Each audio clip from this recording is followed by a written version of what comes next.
Halo Sobat Let's, selamat datang kembali di Let's Podcast. Bersama saya Raihan Ayudi selaku host yang akan nemenin kalian pada sesi kali ini. Dan tentu saja juga hari ini dirangkaikan dengan Let's Visit nih Sobat Let's, oleh teman-teman Let's Institute Fakultas Hukum Universitas Hasanuddin. Dan tentu kegiatan ini dilaksanakan guna untuk menambahkan pengetahuan dari para audiensinya tentunya. Dan spesial sekali juga kita berkolaborasi dengan Kejaksaan Tinggi Provinsi Sulawesi Selatan dalam memperingati Hari Anti Korupsi Sedunia yang dilaksanakan pada 9 Desember kemarin. Dan perlu saya highlight bahwasanya Let's Institute itu adalah lembaga yang berfokus pada pengembangan anggota-anggotanya dan dilihat dari prestasi-prestasi yang telah banyak diukir. Mohon izin Bapak, saya membacakan beberapa banyak prestasi dari Let's Institute, mulai dari pengabdian kepada masyarakat dan tentu lomba-lomba yang anggotanya ikuti Bapak. Untuk pengabdian masyarakatnya sendiri, Let's mengikuti penerimaan pendanaan mahasiswa Unhas berkarya di Desa Pitusunggu Bapak. Terus kemudian juga tergabung dalam tim PPMU PKM kedua desa di Kabupaten Sidenreng Rapang. Dan kalau lomba sendiri Bapak, Let's sudah banyak sekali mengukir prestasi tentunya. Yang pertama itu juara 1 lomba esai ajang kompetisi matematika. Terus kemudian juga juara 2 kompetisi poster kemaritiman nasional. Juara 3 karya tulis ilmiah mahasiswa nasional. Peserta PIMNAS atau Pekan Ilmiah Mahasiswa Nasional di Universitas Pajajaran dan Universitas Airlangga Bapak. Terus kemudian juga mendapatkan gold medali subtema hukum sosial, ekonomi, kompetisi futuristik dan prestige research. Terus kemudian juga aktif dalam menurunkan anggotanya dalam pelaksanaan magang Bapak di instansi swasta maupun pemerintah. Dan tentu banyak sekali prestasi yang tidak bisa saya sebutkan satu persatu Bapak, mohon izin.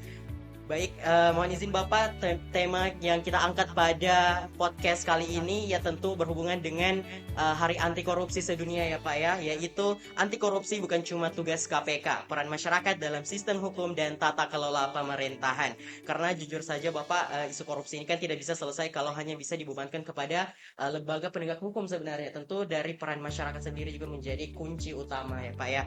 Baik, sebelum kita masuk ke lebih dalam, izinkan saya untuk menyambut narasumber kita yang sangat luar biasa hari ini, yaitu Bapak Dr. Didik Fakhran Ali Syahdi SHMH selaku Kepala Kejaksaan Tinggi Provinsi Sulawesi Selatan. Izin Bapak, bagaimana kabarnya hari ini Bapak? Baik, sehat. Luar biasa sekali. Kami ucapkan juga Bapak terima kasih telah meluangkan waktunya untuk hadir bersama-sama dengan kami.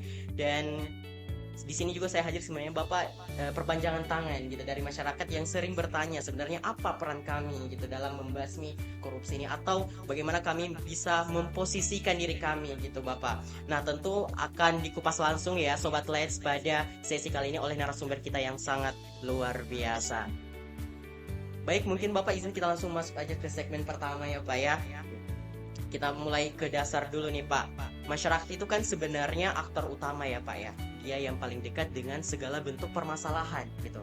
Terus kemudian kalau kita kaitkan nih Pak dengan hukum positif di Indonesia, sebenarnya posisi dan kewenangan masyarakat itu seperti apa Bapak? Gitu. Karena merasa banyak masyarakat yang kemudian hanya bisa melaporkan tetapi tidak tahu bagaimana batas kewenangannya. Ya. Memang benar bahwa untuk pemberantasan korupsi itu bukan tanggung jawab atau hanya dibebankan kepada aparat penegak hukum, dalam hal ini KPK, Kejaksaan atau Kepolisian. Maka dalam Undang-Undang 3199 dalam pasal 41 dan 42 itu sudah jelas ada peran serta masyarakat.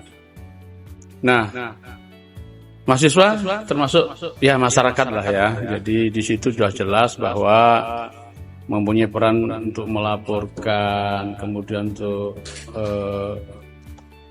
antara lain kalau melihat, makanya kemarin kita waktu hari Angkordia itu Harkordia melihat, terus kemudian kita laporkan dan lawan gitu kan. Artinya kalau kita melihat suatu perbuatan atau tidak pidana korupsi, karena yang namanya APH ini kan terbatas orangnya, kalian kan masyarakat tersebar. Nah itu kalau melihat langsung laporkan. Dan di dalam pasal 42 juga itu ada sistem perlindungannya, tidak boleh pelapor itu diumumkan, harus dilindungi. Nah, dan banyak selama saya jadi jaksa, laporan masyarakat itu ternyata walaupun ada yang nggak benar ya, ternyata benar, ada yang terbukti sampai. Jadi dilaporkan, setelah kita cek benar adanya ada tindak pidana itu dan sudah kita sidangkan. Kalau contoh yang terakhir di Makassar ini adalah kasus yang lagi kita tangani, kasus bibit nanas misalnya kemarin lagi yang sudah kita geledah pemerintah provinsi dan lain kita udah naik penyidikan dan terus kita genjot ini. Itu awalnya juga dari laporan dari teman-teman, kalau nggak salah teman-teman yang demo itu mahasiswa dan gabungan dengan masyarakat yang mengetahui yang di pelosok sana ada proyek nanam bibit nanas yang tidak berhasil. Setelah dilaporkan ternyata harganya di markup, bayangkan untuk bibit itu kan di Jawa belinya cuma 600 sama ngirimnya dan lain-lain 1.100. Dianggarkan per bibit 15.000 kali 4 juta. Nah, coba bayangkan itu peran serta masyarakat. Dan itu luar biasa kita apresiasi. Tanpa ada peran serta masyarakat, mana penegak hukum kadang-kadang kan tidak tahu yang di lapangan itu kan, di lapangan nanasnya kayak apa, tumbuh apa enggak. Nah ini Mas Rehan. Jadi wajib hukumnya juga kalau melihat, jangan hanya pasrah kejaksaan. Makanya kalau jargon kita itu kalau lihat, lawan dan laporkan. Itu Mas Rehan.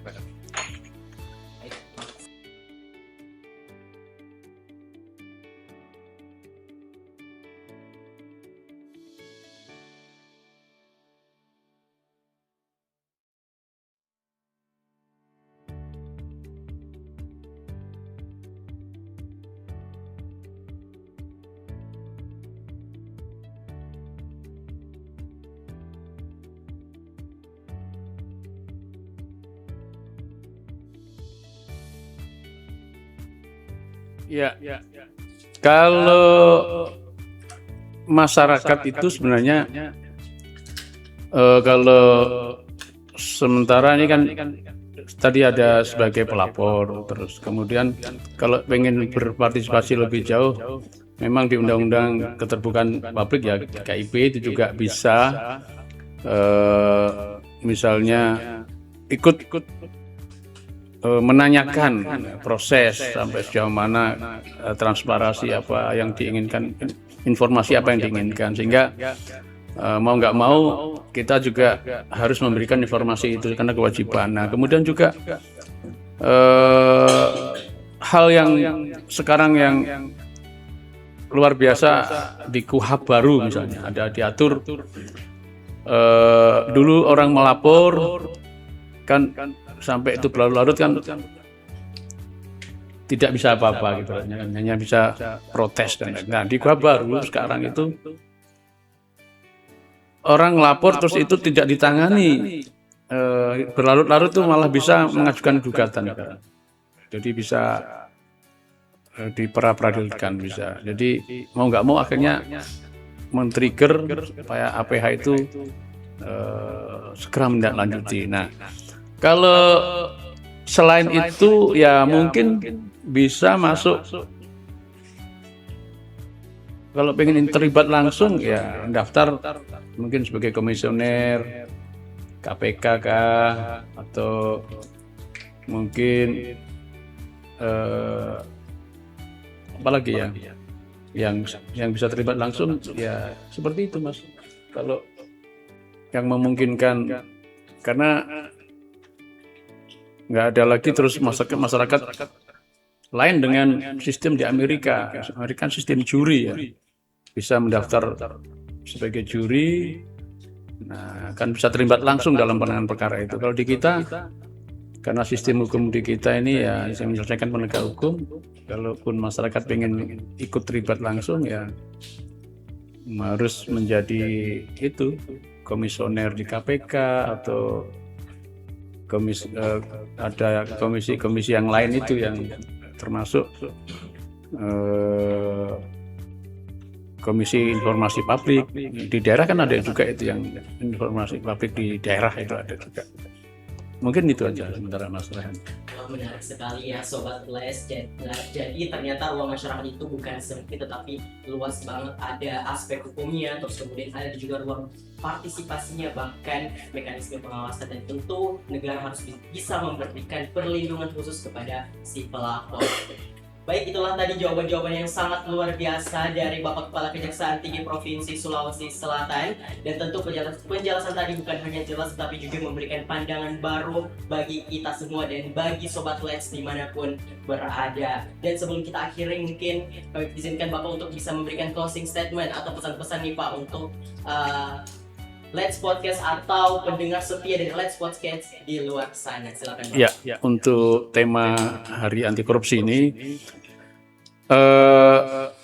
sebenarnya kita sadar bahwa untuk penindakan aja tidak cukup, harus dengan pencegahan. Nah, karena kita sudah tahu bahwa budaya korupsi ini sudah sampai tingkat bawah. Bahkan contohnya saya waktu pulang ke kampung saat ini atau waktu saya kecil itu kalau di sawah panen itu kan ada dulu yang petugas perontok padi gitu ya. Nah, orang yang nyari sisa-sisa perontok itu ternyata dia kalau pengen banyak dapat, dia bawa rokok dan ngasih sama petugas perontok itu supaya masih ada lebih. Itu menunjukkan bahwa budaya suap itu sampai orang paling bawah. Nah, ini budaya yang memang harus kita mulai hilangkan dengan sistem. Makanya saya orang yang selalu ngomong bahwa moral itu kadang kalah dengan sistem. Saya contohkan dulu zaman sistem belum bagus. Ini panjang dikit nggak apa-apa ya. Closing statement nggak panjang. Saya contohkan ketika kereta api itu masih belum tertata, orang naik bayar di atas itu masih bisa. Nah, begitu Pak Jonan masuk, dibenahi sistemnya, orang masuk stasiun itu harus by name, nggak bisa, dan orang harus bayar, dan kereta bagus nggak ada lagi nyuap kepada konduktor dan lain-lain. Itu salah satu, dan itu sudah pernah kita lakukan, kita tilang. Nah, tilang zaman dulu masih dibayar cash, itu kadang-kadang oleh petugas di pengadilan dan yang ngurus itu masih bisa digelapkan sebagian. Nah, begitu kita ubah sistemnya, sidang dulu kan calo banyak karena sidang satu hari bisa ribuan kan, dirubah dengan sistem bahwa sidang tilang nggak ada lagi, langsung di share ke website putusan tilang, terus pembayarnya by sistem cashless. Akhirnya nggak ada lagi mas, calo nggak ada, dipermainkan nggak ada. Nah, ini sistem PNBP naik. Nah, untuk itu sekali lagi pencegahan itu penting. Makanya kami kemarin di Hari Anti Korupsi, saya mencoba membuat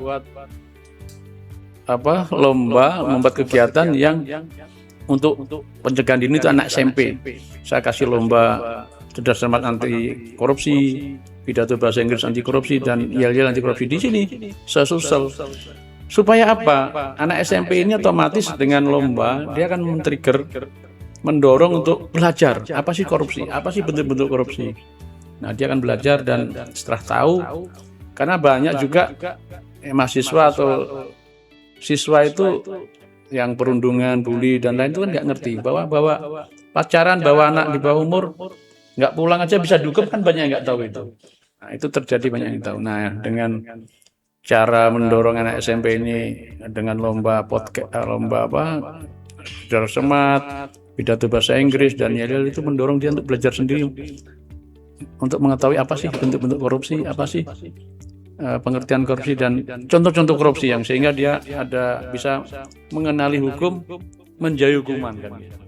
Itu maksudnya. Wah, luar biasa ya Sobat Let's. Terima kasih banyak Bapak atas pesan penutupnya. Dan sekali lagi kami mengapresiasi setinggi-tingginya kepada Bapak Kepala Kejaksaan Tinggi Provinsi Sulawesi Selatan yang telah menyempatkan hadir di tengah banyaknya agenda dan kesibukan beliau tentu sebagai seorang Kepala Kejaksaan Tinggi Provinsi Sulawesi Selatan. Semoga diskusi ini menjadi pengingat bagi kita semua bahwa budaya anti korupsi itu hanya hilang kalau kita sadar, peduli, dan mau terlibat. Terima kasih juga untuk teman-teman Podcast Let's dan Sobat Let's dimanapun berada. Saya Rahina Yudi pamit undur diri. Sampai jumpa di episode berikutnya. Salam anti korupsi. Let's Institute Rating of Law.